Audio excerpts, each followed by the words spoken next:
حسان بن ثابت اذان اچھی طرح نہیں دے سکتے تھے کیونکہ وہ بلال نہ تھے۔ خالد بن ولید میراث تقسیم نہیں کر سکتے تھے کیونکہ وہ زید بن ثابت نہ تھے۔ علماء تربیت کہتے ہیں کہ اپنے مقام کی تحدید کیجیے۔ محرکہ کا کارزار کے لیے مرد میدان الگ ہے اور دیوان خانوں کے محرر اور کاتب الگ ہے۔ ذہانت کے لیے نیکی و پاکیزگی بھی درکار ہے۔ بی بی سی سے خبر میں نے سنی کہ مشہور مصنف اور نوبل انعام یافتہ ادیب نجیب محفوظ پر قاتلانہ حملہ کیا گیا۔ مجھے اس کی کتابیں یاد آئی جو اس سے قبل پڑھی تھی۔ مجھے حیرت ہے کہ اتنا ذہین آدمی یہ سمجھنے سے قاصر ہے کہ حقیقت خیال سے بڑی اور ہمیشگی فنا سے برتر ہے۔ آسمانی اصول زمینی اصول سے بڑھ کر ہے۔ کیا وہ جو حق کی رہنمائی کرتا ہے اتباع کا زیادہ حقدار ہے یا وہ جو خود راستہ بھی نہیں پا سکتا جب تک اسے بتایا نہ جائے؟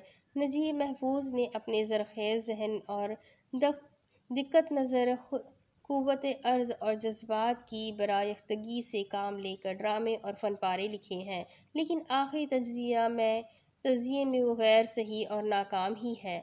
نجیب کی زندگی کے مطالعے سے ایک بڑی بات سمجھ میں آئی کہ خوش نصیبی پہ یہ نہیں کہ دوسروں کی خوشی و راحت کی قربانی پر آپ کو خوشی و راحت مل جائے یا آپ افسردہ و غمگین ہو اور کوئی خوشی منائے۔ بعض مصنفین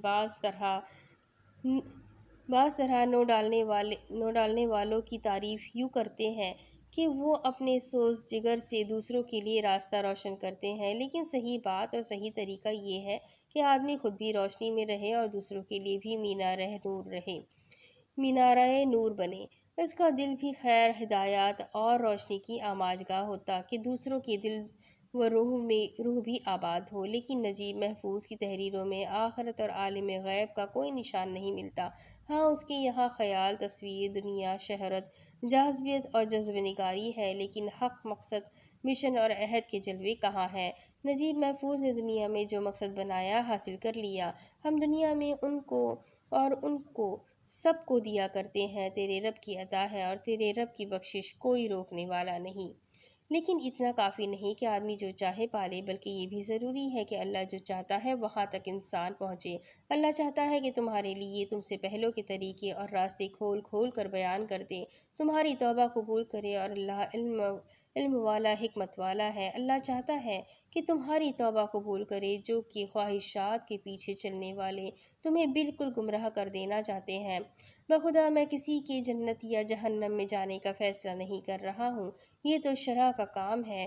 شرعی دلائل ہی اس کا فیصلہ کرتے ہیں۔ یہاں تو لوگوں کے اقوال و آثار اور اعمال پر ایک نظر ڈالی جا رہی ہے۔ یقیناً آپ انہیں ان کی بات کی ڈھب سے پہچان لیں گے۔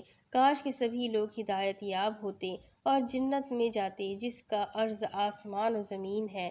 کہنا یہ ہے کہ اگر آدمی کے پاس کسریٰ کی بادشاہت اور قیصر کا اقتدار بھی ہو، لیکن دل پر باطل چھایا ہو، خیر کی امید کھوئی گئی ہو، تو اس کو ان سب سے کیا ملے گا؟ صلاحیت اگر نجات کا سبب نہ بنے تو اس کا نفع اور ثمرہ کیا ہے؟ صاحب جمال بنیے، کائنات بھی حسین لگے گی۔ شریعت کے دائرے میں ہمیں زندگی کی تمام خوشیاں اور دل فریبیاں حاصل ہوں تو سونے پر سہاگا ہے کہ اللہ نے ہی دلکش باغات بنائے ہیں۔ وہ جمیل ہے، جمال کو پسند کرتا ہے۔ اس کی دلکش تخلیق میں ہمیں وحدانیت کی آیات پڑھنی چاہیے۔ وہی ہے جس نے تمہارے لیے زمین کی تمام مخلوقات پیدا کر دی ہے۔ اچھی خوشبو، لذیذ کھانا اور دل فریب منظر سے شرح صدر میں اضافہ ہوتا ہے۔ روح کھل اٹھتی ہے۔ جو زمین میں ہے اس سے حلال طیب کھاؤ۔ حدیث میں آیا ہے، تمہاری دنیا میں سے دو چیزیں میرے لیے محبوب بنائی گئی ہیں، خوشبو اور عورتیں، اور میری آنکھوں کی ٹھنڈک نماز میں رکھ دی گئی ہے۔ واقعہ ہے کہ تاریک خیال، زاہد اور اندھے تقویٰ نے جو زیادہ خود ساختہ ہے، ہم میں سے بہت سو کی زندگی سے خوشیاں چھین لی ہے اور زندگی کو رنج و فکر، بھوک پیاس، تجرد اور شب بیداری بنا کر رکھ دیا ہے۔ جبکہ رسول اکرم فرماتے ہیں، لیکن میں روزہ رکھتا ہوں اور نہیں بھی رکھتا، نماز پڑھتا ہوں اور آرام بھی کرتا ہوں، شادی بھی کرتا ہوں اور گوشت بھی کھاتا ہوں، بس جو میری سنت سے اعراض کرے گا اس کا مجھ سے تعلق نہیں ہے۔ بعض گروہوں نے خود ہی سے اپنے آپ کو مختلف چیزوں کا پابند بنا لیا ہے۔ یہ تر چیزیں نہ کھائے گا، وہ ہنسے گا نہیں، وہ ٹھنڈا پانی نہ پیے گا۔ کیا عجیب بات ہے، جیسے بیچاروں کو معلوم ہی نہ ہوا کہ یہ نفس کی تعذیب ہے، اس کی روشنی کو ماند کر دینا ہے۔ کہہ دو اللہ نے بندوں کے لیے جو زینت اور پاکیزہ رزق اتارا ہے اسے کون حرام کر سکتا ہے۔ ہمارے نبی رسول صلی اللہ علیہ وسلم دنیا کے سب سے بڑے زاہد تھے۔ آپ شہد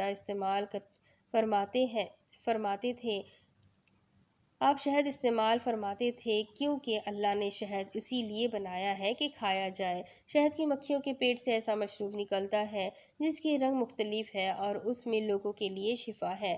آپ نے بیواؤں اور کنواریوں سے بھی شادی بھی کی، جو عورتیں پسند آئی ان میں سے دو تین چار سے شادی کرو۔ آپ نے عید وغیرہ میں بہترین کپڑے بھی پہنے، ہر نماز کے وقت زینت اختیار کرو، یعنی نبی روح کا حق اور جسم کا حق دونوں ادا کرتے تھے، دنیا و آخرت دونوں کی بھلائی چاہتے تھے، کیونکہ دین فطرت لے کر آئے تھے جس پر اللہ نے لوگوں کو پیدا کیا ہے۔